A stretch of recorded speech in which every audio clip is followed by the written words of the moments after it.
డబ్బు, అనారోగ్యం, ఉద్యోగం, వ్యాపారం అప్పులతో బాధపడుతున్నారా? వెంటనే జేకేఆర్ గురువు గారికి కాల్ చేసి అపాయింట్మెంట్ తీసుకోండి. నమస్తే, వెల్కమ్ టు సుమన్ టీవీ. నేను మీ సంజయ్.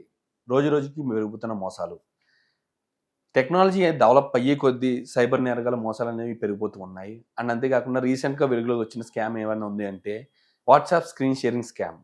అసలు ఈ స్కామ్ గురించి వివరాల్లోకి వెళ్తే, అసలు తెలంగాణ పోలీసులు అనేది స్కామ్ గురించి హెచ్చరించడం జరిగింది. అసలు ఈ స్కామ్ ఎలా జరుగుతుంది అన్ని వివరాలు చెప్పడానికి ఈరోజు మనతో పాటు ఉన్నారు తెలంగాణ హైకోర్టు అడ్వకేట్ వెంకట శెట్టి గారు. సార్తో మాట్లాడి ఈ స్కామ్ గురించి పూర్తి వివరాలు తెలుసుకుందాం. నమస్తే సార్. నమస్తే సార్. సార్, ఏంటి వాట్సాప్ స్క్రీన్ షేరింగ్ స్కామ్? ఈ మధ్య బాగా వైరల్ అవుతుంది, అండ్ అంతేకాకుండా చాలా ప్రమాదకరం అని కూడా చెప్తున్నారు.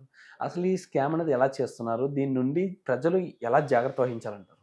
సో రీసెంట్గా మన తెలంగాణలో చెప్పడం జరిగింది అనమాట. ఏదైతే ఈ సైబర్ క్రైమ్ చేసేవాళ్ళు కొత్త కొత్త మార్గాలను ఎంచుకోవడం జరుగుతూ ఉంది. సో అంతకుముందు సైబర్ అరెస్ట్ అని చెప్పి కొన్ని రోజులు నడిచింది. అండ్ అదే కాకుండా ఏదైతే ఈ ఓటీపీ చెప్పిన తర్వాత వాళ్ళ అమౌంట్స్ వాళ్ళ అకౌంట్లోకి ట్రాన్స్ఫర్ అవ్వడం జరిగిందని చెప్పి కొన్ని రోజులు నడిచింది. దాని తర్వాత ఇప్పుడు ఏంటి అంటే కొత్త మార్గాలు అనమాట. ఒకదాని తర్వాత ఒకటి వీళ్ళు ఏదైతే వాళ్ళ దగ్గర ఉన్న టెక్నాలజీని యూజ్ చేసేసుకొని సో ఇట్లాంటి కొత్త మార్గాలు ఎంచుకుంటా ఉన్నారు. సో మనం అట్ ప్రెసెంట్ ఇప్పుడు దీని గురించి మాట్లాడుకుంటే, ఏదైతే స్క్రీన్ షేరింగ్ గురించి మాట్లాడుకుంటే, వాళ్ళు మనకి ఒక బ్యాంక్ పర్సన్ లాగా కాల్ చేస్తారనమాట. సో మీ అకౌంట్లో ఇట్లా అమౌంట్ అనేది స్టక్ అయిపోయినాయని కానీ, లేదు అని అంటే మీ అకౌంట్ ఫ్రీజ్ అయిందని కానీ, so different type of account ఏమైనా బ్లాక్ అయిపోయింది, అన్బ్లాక్ చేయాలి అని కానీ, కేవైసీ అని చెప్పి కానీ డిఫరెంట్ టైప్ ఆఫ్ వేస్ లో వాళ్ళని క్వశ్చన్ రైజ్ చేయడము. సో వీళ్ళకి ఏంటంటే తెలియక కొన్నిసార్లు ఓటీపీ చెప్తూ ఉంటారు. సో ఇదంతా బయట న్యూస్ అనేది బాగా స్ప్రెడ్ అయిపోయింది కాబట్టి వాళ్ళు ఇప్పుడు ఓటీపీ చెప్పడం అనేది బంద్ చేస్తున్నారు అనమాట. డైరెక్ట్ బ్రాంచ్ కి విజిట్ చేయడం జరుగుతుంది. సో ఇప్పుడు ఏంటంటే వీళ్ళు కొత్త మార్గం ఏంది అని అంటే డైరెక్ట్ వాళ్ళు మనకు కాల్ చేయడము. సో మీకు బ్యాంక్ అకౌంట్ ఇట్లా ప్రాబ్లం ఉంది అనగానే, సార్ మీకు ఇది ఆపరేట్ చేయండి, నెట్ బ్యాంకింగ్ ఓపెన్ చేయండి, లేదు అని అంటే ఫోన్ పే ఓపెన్ చేయండి అని చెప్పిన తర్వాత వీళ్ళు ఏం చేస్తారు అని అంటే, ఓకే మీకు అర్థం కాకపోతే నేను వాట్సాప్ కాల్ చేస్తే స్క్రీన్ షేర్ చేయండి అని అంటారు. సో వీళ్ళు తెలియక ఏంది అని అంటే, ఓకే మన బ్యాంక్ వాళ్ళే కదా, ఓటీపీ అడగట్లేదు, ఏం అడగట్లేదు, జస్ట్ స్క్రీన్ ఒక్కటే షేర్ చేయమంటున్నారు కదా అని చెప్పేసి వీళ్ళు తెలియక ఏం చేస్తారు అని అంటే వాట్సాప్ ఓపెన్ చేసి డైరెక్ట్ వాళ్ళకి స్క్రీన్ షేర్ చేస్తారు. సో ఈ స్క్రీన్ షేర్ చేసేటప్పుడు ఏంది అని అంటే వాళ్ళకి తెలియకుండానే వీళ్ళ ఫోన్ లో ఉన్న డేటా మొత్తం ఈచ్ అండ్ ఎవ్రీథింగ్, వాళ్ళ ఫోన్ లో ఎన్ని యాప్స్ అయితే ఉన్నాయి, అండ్ అదే కాకుండా net banking access, passwords, and వీళ్ళ గ్యాలరీలో ఉన్న ఫొటోస్ తో సహా, వీళ్ళ పర్సనల్ మెసేజెస్, పర్సనల్ ఫొటోస్, వీళ్ళ వాట్సాప్ లో టెక్స్ట్, ఎవ్రీథింగ్ వాళ్ళ ఫోన్ లో ఉన్న డేటా మొత్తం వాళ్ళ దగ్గర స్టోర్ అవ్వడం జరుగుతూ ఉంటుంది. ఒకటి వాళ్ళు ట్రై చేసినప్పుడు అమౌంట్ కనుక ట్రాన్స్ఫర్ అయినాయి అని అంటే ఓకే అక్కడితో క్లోజ్ చేస్తారు. లేదు అని అంటే మన పర్సనల్ డేటా ఏమన్నా ఉంటే ఆ పర్సనల్ డేటాను చూపించి, ఆ పర్సనల్ ఫొటోస్ చూపించి కానీ, లేదు మన దగ్గర ఏమన్నా డిఫరెంట్ టైప్ ఆఫ్ టెక్స్ట్లు ఏమైనా ఉంటే, ఫొటోస్ కానీ ఇవన్నీ ఉంటే వాటిని చూపించి మన బ్లాక్మెయిల్ చేయడం జరుగుతుంది. సో బ్లాక్మెయిల్ చేసి మన దగ్గర నుంచి అమౌంట్ లాగడము ఇవన్నీ చేస్తూనే ఉన్నారనమాట. సో బికాస్ చాలా మంది బయటికి రావడానికి భయపడిపోతూ ఉంటారు. వన్స్ ఇట్లాంటి ఇన్సిడెంట్ ఫేస్ చేసిన తర్వాత బయటకు వచ్చి ఏమైనా కంప్లైంట్ రైజ్ చేయాలి అని చెప్పి భయపడిపోతూనే ఉంటారు. సో ఈ లోపు వాడికి ఆల్రెడీ ఈ డేటా అనేది వాళ్ళ దగ్గర స్టోర్ అయిపోయి ఉంటది. ఫోన్ కంప్లీట్ గా వాళ్ళ ట్రాకింగ్ లోకి వెళ్ళిపోతుంది. అప్పుడు రేపు పొద్దున్న ఫ్యూచర్ లో ఏమైనా ఫొటోస్ దిగినా, అండ్ అదే కాకుండా ఫ్యూచర్ లో ఏమైనా టెక్స్ట్ వచ్చినా, ఫ్యూచర్ లో ఏమైనా అమౌంట్ పడ్డా, సో ఇట్లాంటి సిచ్యువేషన్స్ లో కూడా వాళ్ళకి ప్రాబ్లం అయిపోతూ ఉంటుంది. ఓవరాల్ ఫోన్ మొత్తం వాళ్ళ హ్యాండిల్ లోకి వెళ్ళిపోతుంది. వాళ్ళ హ్యాండిల్ లోకి వెళ్ళిపోతుంది. సో ఇక్కడ నీ ఫోన్ ఆపరేటింగ్ మొత్తం వాళ్ళ చేతుల్లో ఉంటది. అవసరమైతే ఇక్కడ నుంచి వాళ్ళు ఆపరేటింగ్ కూడా చేసుకోవచ్చు. ఏదైతే అంత టెక్నాలజీ అనేది వాళ్ళు బిల్డ్ చేసుకుర్రు. సో దాన్ని బిల్డ్ చేసే టెక్నాలజీ లేదా అని అంటే ఆల్మోస్ట్ ఉంది. బట్ ఏదైతే మాత్రం ఎవరో ఒకళ్ళు బయటకు వచ్చి కంప్లైంట్ రైజ్ చేస్తా ఉంటే సో దాన్ని మనము క్లియర్ చేయొచ్చు అనమాట. సో ఇక్కడ ఏంది అని అంటే ఇట్లా చాలా సిచ్యువేషన్స్ లో చాలా మంది బలైపోయి చాలా న్యూసెస్ అనేది ఇస్తున్నా కూడా వీళ్ళు కొత్త కొత్త వేస్ లో టెక్నాలజీని యూజ్ చేసుకోవడం వల్ల సో ఇట్లా బలైపోతూనే ఉన్నారనమాట. సార్, లాస్ట్ వరకు చూసుకుంటే కొంతమంది ఓటీపీస్ని క్లిక్ చేయొద్దు, లేకపోతే సైబర్ క్రైమ్స్ కాల్స్ వస్తుంటే ఇలాంటి కాల్స్ లిఫ్ట్ చేయొద్దు, సైబర్ అరెస్ట్కి గురి కావద్దని చెప్పేసి జరిగేది. కానీ ఇక్కడ చూసుకుంటే కొత్తగా రూపాంతరం చెందుతూ వస్తున్నారు ఈ సైబర్ నేరగాలు. చూసుకుంటే వాట్సాప్ స్క్రీన్ షేరింగ్ ఇలాంటి రకరకాల రేపు ఇంకొక స్కామ్ అనేది వెలుగు రావచ్చు, ఇంకొక రకంగా స్కామ్ చేయొచ్చు. అసలు ఎలా జాగ్రత్త వహించాలంటారు? ఎలాంటి కాల్స్ మాత్రమే పిక్ చేసుకోవాలంటారు? సో ఫస్ట్ ఇక్కడ ఏంది అని అంటే అసలు ఏదైనా ఒక బ్యాంక్ నుంచి మనకు కాల్ వచ్చింది అని అంటే మనం ఫస్ట్ ఆఫ్ ఆల్ బ్యాంక్కి వెళ్ళి విజిట్ అవ్వాలి. అండ్ ఆధార్ కార్డు ప్రాబ్లం ఉంది అని అంటే మనం డైరెక్ట్గా మీ సేవకి వెళ్ళొచ్చు.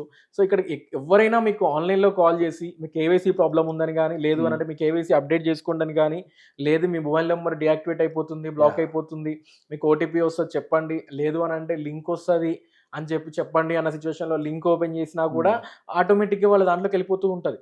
సో ఇక్కడ ఓన్లీ స్క్రీన్ షేర్ చేయడమో ఓటీపీ చెప్పడమో కాదు సార్, ఇక్కడ లింక్ ఓపెన్ చేసినా కూడా ఆటోమేటిక్ గా వెళ్ళిపోతూ ఉంటాయి. ఓకే కొన్ని సిచువేషన్స్ లో ఆ లింక్ ఏంటంటే లింక్ ఓపెన్ కాగానే 25,000 అని కనపడుతుంది.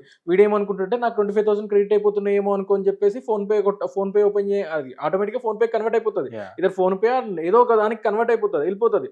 ఆడికి వెళ్ళంగానే వీడు బై మిస్టేక్ ఎగ్జైట్మెంట్ తో పాస్వర్డ్ కొట్టేస్తాడు, ఈ అమౌంట్ అంతా వాళ్ళ దాంట్లోకి వెళ్ళిపోతుంది.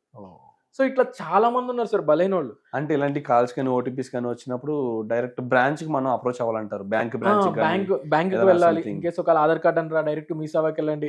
ఎందుకంటే మన గవర్నమెంట్ ప్రకారం ఏంది అని అంటే ప్రతి ఒక్క దానికి ప్రతి ఒక్క ఆఫీస్ అనేది మెయింటైన్ చేస్తారు, రూరల్ ఏరియాస్ లో కానీ అర్బన్ ఏరియాస్ లో కానీ. మీరు నియర్ బై సెంటర్స్ లోకి ఇన్ కేసు ఓటీపీ అంటే ఆధార్ కార్డు మీ సేవకి వెళ్ళొచ్చు, లేదు అంటే పాన్ కార్డు పాన్ సెంటర్ కు, లేదు అని అంటే మీ సేవకి వెళ్ళొచ్చు. దానికి కూడా ఇన్ కేసు బ్యాంక్ ఉంది, ఓకే బ్యాంక్ వెళ్ళండి. సో ఇట్లాంటివన్నీ చూసేసుకొని, లేదు అని అంటే నీకు ఇంత అమౌంట్ పెట్టు నీకు ఇంకొంచెం అమౌంట్ ఇప్పిస్తా అన్నా గానీ. సో ఇవన్నీ ఏంది అని అంటే ఏదైతే సైబర్ క్రైమ్స్ రిలేటెడ్ అనమాట. వీటికి మనం కంప్లైంట్ రైజ్ చేసుకున్నా కూడా ఎఫ్ఐఆర్ ఫైల్ అవుతుంది. వాడు ఇట్లాంటి అఫెన్సెస్ చాలా చేసి ఉంటాడు, నీ అమౌంట్ నీకు రావడం అనేది టైం పడుతుంది. సో దీని వల్ల నువ్వు లాసే కదా, లాస్ట్ లో నువ్వే వదిలేసుకుంటావు. అసలు ఇలాంటి సైబర్ క్రైమ్స్ లో ఇరుక్కోకుండా జాగ్రత్త పడాలి. ఒకవేళ ఇరుక్కుంటే డబ్బులు రావడం అనేది కష్టం అవుతుంది, ఎప్పటికి వస్తుందో కూడా తెలియదు. అండ్ అదే కాకుండా వస్తాయో రావో కూడా తెలియదు. వాడు ఆల్రెడీ క్రైమ్ చేసేటాడు, వాడు లోపల కూర్చోడానికి కూడా రెడీగా ఉంటాడు కదా. ఇక్కడ చూసుకుంటే క్రైమ్ చేసే వాళ్ళు రకరకాలుగా రూపాంతరం చెందుతున్నారు. వాళ్ళతో పాటు మనం కూడా జాగ్రత్తలు వహించడం అనేది రూపాంతరం చెందాలి, అడ్వాన్స్డ్ గా ఉండాలంటారు అసలు. సో ఫస్ట్ ఆఫ్ ఆల్ మనం అడ్వాన్స్డ్ గా ఉంటే ఇట్లాంటి క్రైమ్ చేసే వాళ్ళు పెరగరు సార్. సో ఇట్లాంటి క్రైమ్ చేసేవాళ్ళు అండ్ అదే కాకుండా డిఫరెంట్ టైప్ ఆఫ్ వేస్ లో ఒక ప్లానింగ్ తో చేసేవాళ్ళు ఓన్లీ మన కాల్స్ లో వీటిలోనే కాదు, డైరెక్ట్ గా బయట కూడా చాలా మంది పెడుతూనే ఉన్నారనమాట. ఏదైతే గోల్డ్ ట్రేడింగ్ అని కానీ, లేదు అని అంటే ట్రేడింగ్ అని, షేర్స్ అని. సో ఇవన్నీ మనం చాలా న్యూసెస్ అనేది చూస్తూనే ఉన్నాం. అయినా కూడా చాలా మంది అట్లా ఇన్వెస్ట్మెంట్ పెట్టడము, లేదు అంటే ఈ ఓటీపీ రాగానే ఇట్లా చెప్పేసేయడము, ఇట్లా అమౌంట్ పోగొట్టుకున్న వాళ్ళు కూడా చాలా మంది ఉంటున్నారు అనమాట. సో వీటన్నిటికి ఫుల్ స్టాప్ పడాలి అంటే ఫస్ట్ ఆఫ్ ఆల్ మనం అడ్వాన్స్డ్గా రెడీ అవ్వాలి. మనం అడ్వాన్స్డ్గా తయారైతే ఇట్లాంటి పర్సన్స్ అనేది తగ్గిపోతూ ఉంటారు. ఓకే సార్, అండ్ ఈ క్రైమ్లో ఎలాంటి క్రైమ్లో ఇరుక్కోకుండా జాగ్రత్తలు చెప్పారు సరే. ఒకవేళ ఎలాంటి క్రైమ్లో ఆల్రెడీ ఇరుక్కుని డబ్బులు పోగొట్టుకుని ఉంటే వాళ్ళు ఏం చేయాలంటారు, ఎలాగా సంథింగ్ వాళ్ళకి సొల్యూషన్ ఏంటంటారు అసలు? సార్ ఇప్పుడు ఏదైతే ఈ సైబర్ క్రైమ్స్ అనేది మనకి పెరుగుతున్న సిచ్యువేషన్లో ఏంటి అంటే మన తెలంగాణ గవర్నమెంట్ అయితే ఎవ్రీ నియరెస్ట్ పోలీస్ స్టేషన్లో ఒక సైబర్ సెల్ అనేది ఓపెన్ చేయడం జరిగింది. సో మన నియర్ బై పోలీస్ స్టేషన్కి వెళ్ళి కంప్లైంట్ రైజ్ చేయొచ్చు. అండ్ అదే కాకుండా టోల్ ఫ్రీ నెంబర్ 1930 ఉంది. సో దాంట్లో కూడా మనం కంప్లైంట్ రైజ్ చేయొచ్చు. అండ్ అదే కాకుండా ఆన్లైన్ పోర్టల్లో కూడా కంప్లైంట్ రైజ్ చేయొచ్చు మనం. అండ్ వీళ్ళకి ఎట్లాంటి పనిష్మెంట్స్ పడతాయి అని అంటే కంప్లైంట్ రైజ్ చేసిన తర్వాత ఒకటి ఏదైతే సైబర్ ఫ్రాడ్లెంట్ ట్రాన్సాక్షన్ చేసిరు కాబట్టి సో సైబర్ ఫ్రాడ్లెంట్ కింద పడుతుంది. అండ్ అదే కాకుండా ఇన్ఫర్మేషన్ టెక్నాలజీ యాక్ట్ ప్రకారం వాళ్ళకి పనిష్మెంట్ అనేది ఇవ్వడం జరుగుతూ ఉంటుంది. అండ్ అదే కాకుండా బిఎన్ఎస్ యాక్ట్ ప్రకారం కూడా వాళ్ళకి పనిష్మెంట్ అనేది ఇవ్వడం జరుగుతూ ఉంటుంది. So only 3 acts, only information technology అనే కాదు, సైబర్ ఫ్రాడ్లెంట్ కింద ఓన్లీ ఆల్మోస్ట్ 3 యాక్ట్స్ అనేది పడడం జరుగుతూ ఉంటుంది.